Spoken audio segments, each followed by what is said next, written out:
Students, welcome in my YouTube channel Amit Gupta Dog Pharmacology. Today we discussing about the new disorders is the typhoid. Typhoid को आप सभी जानते हैं, that is also called the enteric fever. तपोदित enteric fever के नाम से हम जानते हैं.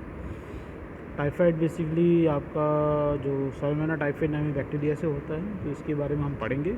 स्टार्ट करते हैं typhoids. Typhoid fever is a serious bacterial infection that easily spread through the contaminated water and food. Along with high fever, it can be a cause abdominal pains, headache and loss of appetites. Typhoid fever क्या है? ये serious bacterial infection होता है जो कि आपके contaminated water और contaminated food की वजह से फैलता है. Along with high fever it can be cause abdominal pain. इसके जो सिम्टम्स होते हैं उसमें बहुत ज़्यादा फीवर आता है, साथ में एब्डोमिनल पेन होगा, हेडेक होता है और भूख थोड़ी कम हो जाती है, लॉस ऑफ एपेटाइट हो जाती है. सिम्टम्स की बात करें, some of these symptoms are the common. ये हाई फीवर है, वीकनेस है, स्टमक पेन है, हेडेक है, पुअर एपेटाइट हो गया, रैसेस अपीयर होने लगते हैं स्किन पर, फैटिगी थकान होने लगती है, confusions, constipation and diarrhoea. Causes और रिस्क फैक्टर्स क्या क्या हो सकते हैं? Typhoid is a cause by the bacteria called Salmonella typhi, जो मैंने बता चुका था. सैल्मोनेला टाइफी के कारण जो होता है टाइफाइड डिसऑर्डर्स होता है, क्योंकि ये बैक्टीरिया इन्फेक्शनल डिसीज़ है. It is not the same bacterium that cause the food-borne illness और सोलोमेना जैसा जो food-borne सोलोमेना इलनेस करता है उसकी तरह ही ये सोलोमेना बैक्टीरिया नहीं है, बस डिफरेंस होता है. It's main method of transmission in the oral faecal routes generally spread in the contaminated water और फूड. ये मेनली जो ट्रांसमिशन होता है एक पर्सन दूसरे पर्सन में, वो ओरल फीकल रूट से थ्रू होता है. मतलब किसी पर्सन जो इन्फेक्टेड है उसके फीकल रूट से बाहर निकला और वो बाद में कंटामिनेटेड वाटर या कंटामिनेटेड फूड में इन्फेक्टेड हो गया वो फीकल मटेरियल, और वो फीकल मटेरियल किसी थर्ड पर्सन ने खा लिया तो उसके ओरल रूट से होते हुए उसको भी इन्फेक्टेड कर देगा.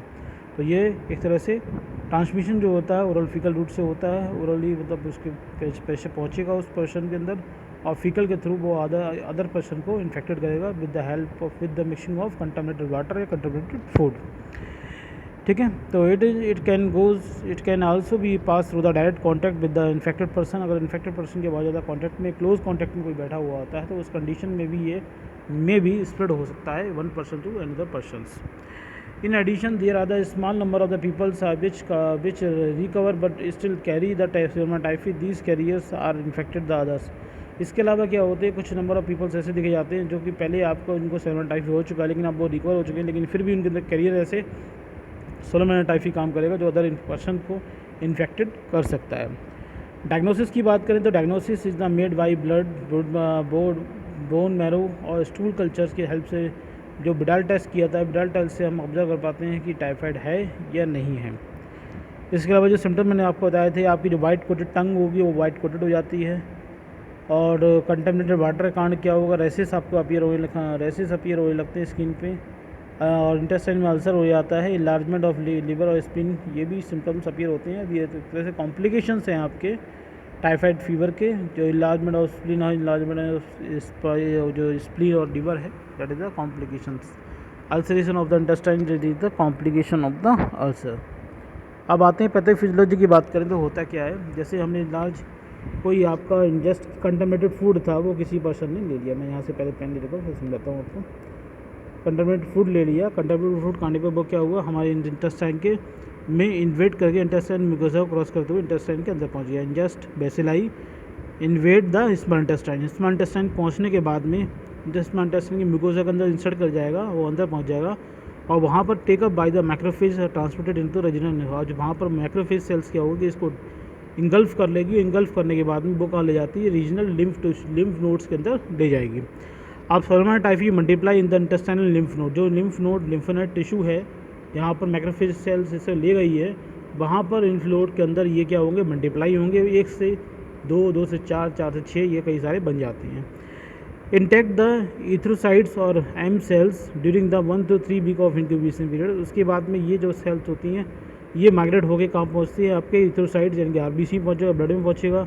साथ में आपका एम सेल जो होती हैं उन्हें पहुँचेगा, मास सेल्स पर पहुँचेगा ड्यूरिंग जिसके जो कि 1 से 3 week of incubation period complete होने के बाद में. और जब ये इंटेस्टाइन में और ये पहुँचेगा, इंटेस्टाइन के अलावा जो आपके ब्लड में पहुँचेगा तो ये डायरिया जैसे सिम्टम्स अपीयर होना शुरू हो जाते हैं. एंड ऑफ इंक्यूबेशन पीरियड, जैसे जैसे इंक्यूबेशन पीरियड एंड होता है बेसलई अकर ब्लड स्ट्रीम में बने रहेगा और उसे हम क्या बोलते हैं, ऑनसेट ऑफ टाइफाइड फीवर बोलते हैं। इस कंडीशन में फीवर हमको अपीयर होने लगता है। अब बैक्टीरिया इन्वेड कर रहे हैं, बैक्टीरिया फिर दोबारा कहाँ पहुँचते हैं, गाल ब्लैडर पहुँच रहे हैं, बाइलरी सिस्टम में पहुँच रहे हैं, लिम्फ टिश्यू में पहुँच रहे हैं of bowel and multiply in high number, और वो कंटिन्यू मल्टीप्लाई होते जाएंगे। बहुत ज़्यादा हाई नंबर में जब पहुँच जाएंगे तो ये क्या करेंगे, देन पास, जब बहुत नंबर पर जाएंगे then pass to the intestine tract से, स्टूल से पास होते हुए ये in contaminated material, fecal material through तो बाहर बॉडी से बाहर जाते हैं। और ये फीकल मटेरियल अगर कंटामिनेट के किसी फूड को कंटामिनेट करता है या किसी वाटर को कंटामिनेट करता है, वो कोई थर्ड पर्सन कंज्यूम करता है तो वो भी इन्फेक्टेड हो जाता है। तो ये होल क्या होगी, पैथोफिजियोलॉजी होगी आपकी इसकी, पैथोफिजियोलॉजी ऑफ टाइफाइड्स। तो ये हुआ आपका कंप्लीट टाइफाइड्स, छोटा सा था। कोई कन्फ्यूजन हो तो कमेंट बॉक्स में जरूर पूछिएगा। अगर आपको वीडियो पसंद आया तो लाइक ज़रूर कीजिएगा, और आपको लगता है इसी शेयर करने पर किसी को हेल्पफुल हो सकता है जरूर शेयर कीजिएगा। और आपने अब तक मेरे चैनल को सब्सक्राइब नहीं किया जरूर सब्सक्राइब कीजिएगा। नेक्स्ट वीडियो में नेक्स्ट डिसऑर्डर के साथ मिलेंगे, तब तक के लिए थैंक यू।